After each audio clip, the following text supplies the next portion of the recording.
ইংরেজ দার্শনিক ও ঐতিহাসিক আর্নল্ড টোয়েনবির মতে আধুনিক বিশ্বের তিনজন মহান বীরের মধ্যে দুজন ভারতীয়, এবং সেই দুজন ভারতীয়র মধ্যে একজন হলেন আমাদের কোচ রাজবংশের বীর চিলা রায়।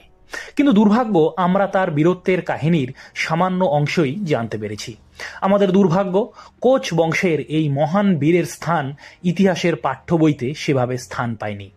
আর্নল্ড টোয়েনবির উল্লিখিত অপর দুই বীর হলেন শিবাজী মহারাজ ও নেপোলিয়ান। তাদের বীরত্বকে ইতিহাসের বইতে তুলে ধরা হলেও বাদ পড়ে গিয়েছেন উত্তর পূর্বের এই মহাবীর। আজ চর্চায় কোচ বংশের এই মহান বীরের কৃতিত্বকে তুলে ধরার চেষ্টা করব, জানার চেষ্টা করব কেন শুক্লধ্বজ থেকে তার নাম চিলা রায় বা রায় হয়ে উঠল, জানব কিভাবে অহোম রাজাকে পরাজিত করে গোটা আসাম কোচ রাজ্যের অধীনে করে নিয়েছিলেন তিনি। উত্তর পূর্বের রাজাদের মধ্যে তিনিই প্রথম গেরিলা কায়দায় যুদ্ধ পদ্ধতি রপ্ত করেন। কিভাবে শিখলেন এই যুদ্ধ কৌশল, এই সব কিছু জানার চেষ্টা করব আজ।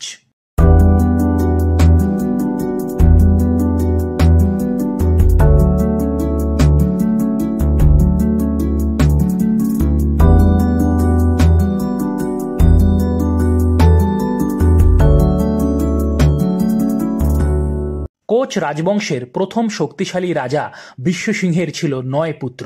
তাদের মধ্যে প্রথম ৪ জন বেশি সমাদৃত। তারা হলেন নরসিংহ, নরনারায়ণ, যাকে মল্লদেব নামেও ডাকা হয়, শুক্লধ্বজ বা চিলা রায় ও কোমল নারায়ণ। কোচ দরবারের লেখক মুন্সী জয়নাথ ঘোষের মতে অষ্টগ্রামের অধিপতি তুর্কা কোতোয়ালের প্রথম কন্যা পদ্মাবতীর সঙ্গে রাজা বিশ্বসিংহের বিয়ে হয় এবং পদ্মাবতীর গর্ভে নরসিংহ, নরনারায়ণ ও শুক্লধ্বজের জন্ম হয়। কথিত আছে বড় ছেলে নরসিংহের প্রতি মহারাজা বিশ্বসিংহের অত্যাধিক স্নেহ ছিল। সেই কারণে নরনারায়ণ ও শুক্লধ্বজ অভিমানে বাড়ি ছেড়ে বেনারসে গিয়ে ব্রহ্মানন্দ বিশারদ নামে এক পণ্ডিতের আশ্রমে থেকে বিদ্যা লাভ করতে শুরু করে। সেখানেই তারা ব্যাকরণ, শাস্ত্র ও পুরাণের পাঠ নিতে থাকেন। এরপর 1533 খ্রিস্টাব্দে মহারাজ বিশ্বসিংহের মৃত্যু হলে তার জ্যেষ্ঠ পুত্র নরসিংহ সিংহাসনে বসেন।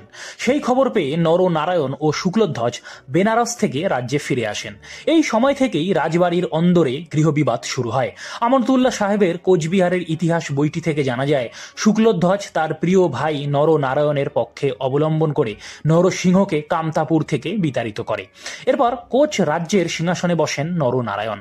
তিনি কোচ সিংহাসনে বসলে শুক্লধ্বজকে তার প্রধান সেনাপতি হিসাবে নিযুক্ত করেন।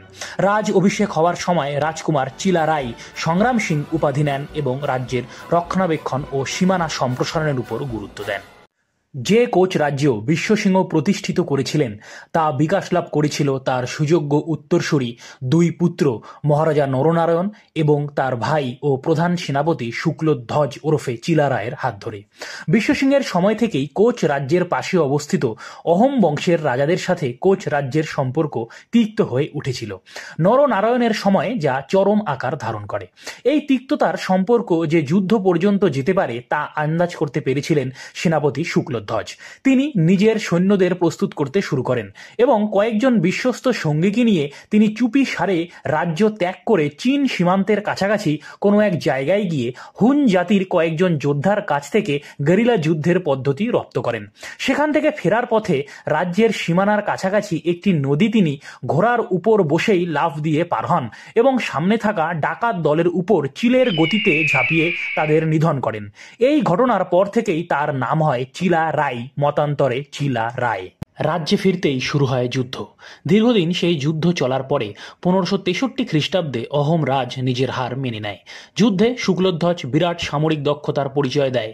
অহোম রাজ্য জয়ের পরেই চিলা রায় একে একে উত্তর পূর্বের সমস্ত পাহাড়ি রাজ্য যেমন কাছাড়, মণিপুর, জয়ন্তিয়া, শ্রীহট্ট, ত্রিপুরা সমস্ত জয় করে কোচ রাজ্যের অন্তর্ভুক্ত করেন।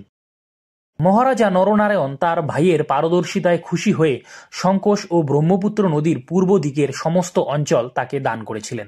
চিলা রায় রায়ডাক নদীর পশ্চিম প্রান্তে ফুলবাড়িতে, বর্তমানে তুফানগঞ্জের কাছাকাছি কোনো একটি জায়গায় নিজের প্রাসাদ গড়ে তোলেন, যা অনেকটা দুর্গের আকারের। এই দুর্গটি এখন চিলা রায় কোট নামে পরিচিত। ব্রিটিশ ভূপর্যটক ও লেখক 19 শতকের মাঝামাঝি সময়ে এই দুর্গটি পরিদর্শন করেন। দুর্গের গঠন প্রণালী দেখে তিনি বিস্ময় প্রকাশ করেন। তার লেখা থেকে জানা যায় দুর্গের মধ্যে দুইটি মহল ছিল। উত্তর মহলটি সৈন্যনিবাস, অস্ত্রাগার ও সভাকক্ষ ছিল। দক্ষিণ মহলটি ছিল চিলা রাইয়ের অন্দরমহল। দুর্গটি পরিখার দ্বারা পরিবেষ্টিত ছিল। কথিত আছে যে উত্তর মহল এবং দক্ষিণ মহল দুটি দুর্গের মধ্যে যোগাযোগের জন্য সুড়ঙ্গ ছিল।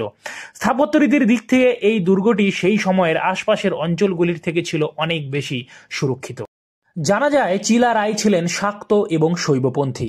শাক্ত ধর্মমতে দেবী হলেন পরব্রহ্ম, তিনি এক ও অদ্বিতীয়, অন্য সকল দেব ও দেবী তার রূপভেদ মাত্র। দর্শন ও ধর্মানুশীলদের ক্ষেত্রে শাক্ত ধর্মের সঙ্গে শৈব ধর্মের সাদৃশ্য দেখা যায়। যদিও শাক্তরা কেবলমাত্র ব্রহ্মের শক্তিরূপে নারী মূর্তিরই পূজা করে থাকেন, তবে এই ধর্মে ব্রহ্মের পুরুষ রূপটি হল শিব। শাক্ত মতে বিশ্বাসী হলেও চিলা রায় বৈষ্ণব ধর্মের প্রবর্তক শঙ্করদেবকে কামতা রাজ্যসভায় এনে স্থান দিয়েছিলেন। তারই পরামর্শে মহারাজা নরনারায়ণ কামাখ্যা মন্দির 1665 খ্রিস্টাব্দে পুনর্গঠন করেন। কথিত আছে তিনি গৌড় আক্রমণ করেন এবং মুঘল বাহিনীর বিরুদ্ধে সরাসরি যুদ্ধে লিপ্ত হন। তার যুদ্ধ কৌশল থেকে মুঘলরা এত ভয় পেয়ে যায় যে পরবর্তীকালে দীর্ঘ সময় তারা উত্তর পূর্বে আর আক্রমণ করে না। কোচবিহারের দশভুজা দুর্গা প্রতিমার পূজা শুরু হওয়া নিয়েও একটি কিংবদন্তি আছে চিলা রায়কে কেন্দ্র করে। সেই বিষয়ে একটি ভিডিও কোচবিহারের প্লে লিস্টে আছে, চাইলে দেখে নিতে পারেন, উপরের লিঙ্ক রইল। এই মহান বীরের মৃত্যুকাল সম্বন্ধে মতভেদ রয়েছে। কথিত আছে যে দ্বিতীয়বার গৌড় আক্রমণকালে অর্থাৎ 1571 খ্রিস্টাব্দে চৈত্র মাসে গঙ্গা তীরে বসন্ত রোগে আক্রান্ত হয়ে এই বীর চিলা রায়ের মৃত্যু হয়।